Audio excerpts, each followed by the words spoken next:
Welcome back to another long-range FPV video. Finally had a break in our strong winds the last 3 days, and this morning was really calm.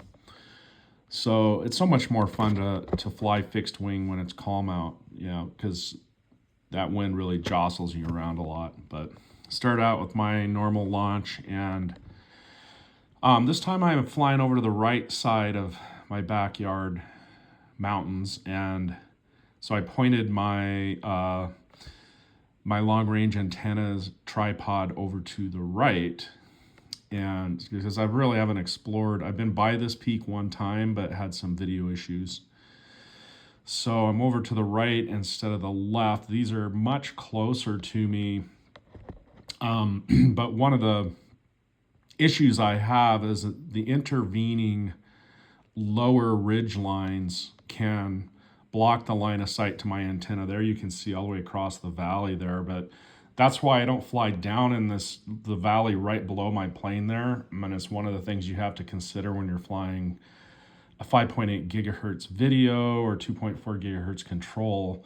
Unless you're using the lower frequencies that can go behind mountains, you've got to consider your environment. And so from the very beginning, flying long range, knew that I was going to try to have to keep line of sight, and I'm pretty darn lucky to have this flying environment back here.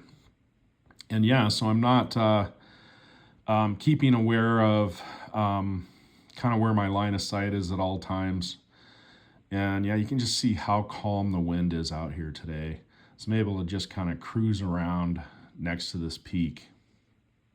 So much, so beautiful this morning. And but even when it's calm like this, there's still a little bit of, so you can see a 4-mile-an-hour wind.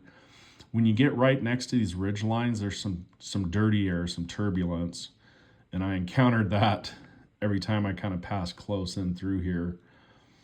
Also, I had a tiny bit of video breakup there, but then the next time I passed through it, had quite a bit of video breakup. And that's another tip about your video. When you get close into rock faces and stuff like that, you're gonna expect to have some breakup of your 5.8 signal, because there's some reflected signal happening off the rock, and I think that's the main reason that happens right there. This is the lower down peak, taking a cruise around. Yeah, so back to the tips. I'm trying to kind of blend in a few tips here at the same time as your environment. And if you're going to fly long range, you really do have to start thinking about your situational awareness at all times, and spend a lot of time on your on-screen display, which I have, putting all the information that's super critical. Here, see, I have a pretty bad video blackout there for a second, and then it comes back. Your situational awareness. So like, I have the aviation charts out here. I'm in Class G airspace, and I know the frequencies that the general aviation community communicates by voice out here, so I could monitor air traffic. There's 2 very small rural airports out here. It's not a whole lot going on. But there is regular helicopter and aircraft traffic that comes through here, but they're staying up like 4,000 feet most of the time.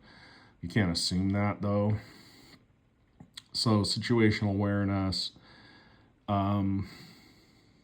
monitoring your video signal, your control signal, your altitude, your pack, your LiPo pack, and how much time you've got left. One thing I didn't post a video of that flight, but I flew late at night. I flew at sunset, and it was really windy. I was just itching to try out these antennas, and there was a 20-mile-an-hour headwind coming back, and I landed at 19% of my pack. And and I fear to say what a lipo pack would do with that. I would never do that, but with these Molicel packs that I have, I trust them being able to handle that. So yeah, looking at your battery, managing how many amps you're pulling. The reason I got so low on that pack with 20-mile-an-hour wind, I was having to pull like 50% or higher just to keep 19 miles an hour on the ground, and I was still quite a long ways awake. I flew 4 miles out. So yeah, that was a close one. So you definitely want to be monitoring your pack, have good quality packs that you can trust. Be aware of the local general aviation in the area.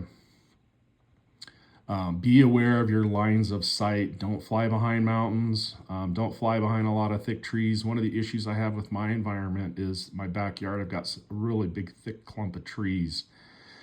So I can't fly way off to my right, which would actually be closer than 4 miles to me. That seems to be the envelope of my range at the moment. But because I have a thick group of trees right in my backyard, right there, I cut forward to, that's my little runway there, but that clump of trees right there is in the line of sight of my receiver tripod. So unless I got like a 100-foot HDMI cable and stuck my receiver tripod way out at the neighbor's field, which I could maybe do that sometime, I'm not getting good range off to the right. So you can see but I have all that open line of sight to those peaks straight back there. Yeah, getting too low to the ground with a lot of trees down on the ground, that'll interrupt the 5.8 gigahertz quite a bit too. There, my neighbor just cut his hayfield the day before this, and he's letting it dry out. It's gonna bale it. Yeah, thanks for watching. Happy flying.